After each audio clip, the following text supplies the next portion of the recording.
Gag হলে কি operation লাগে এবং নাকি অপারেশন লাগে না, এটাও কিন্তু অনেকে প্রশ্ন করে থাকেন। এখন গ্যাগ হলে সব গ্যাগে অপারেশন লাগে না সাধারণত। কোন ক্ষেত্রে আমরা অপারেশনের কথা বলি? আমরা বলি সাধারণত অনেক ক্ষেত্রে যদি 4 সেন্টিমিটারের বেশি হয়। কেন 4 সেন্টিমিটারের বেশি হলে আপনি অপারেশনের কথা বলবেন? কারণ হলো 4 সেন্টিমিটারের বেশি হলে 5% বেশি রোগীর অনেক সময় ক্যান্সার হওয়ার সম্ভাবনা থাকে। এজন্য আমরা বলি ওই ক্ষেত্রে অপারেশন করে ফেলানোটা ভালো।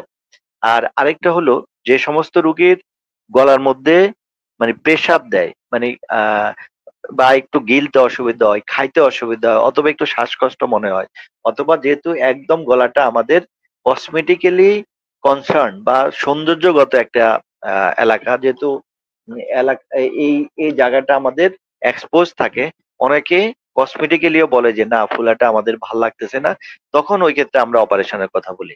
তাহলে সব গ্যাগে কিন্তু অপারেশন লাগে না, খুব সিলেক্টিভ ক্ষেত্রে অপারেশন লাগে।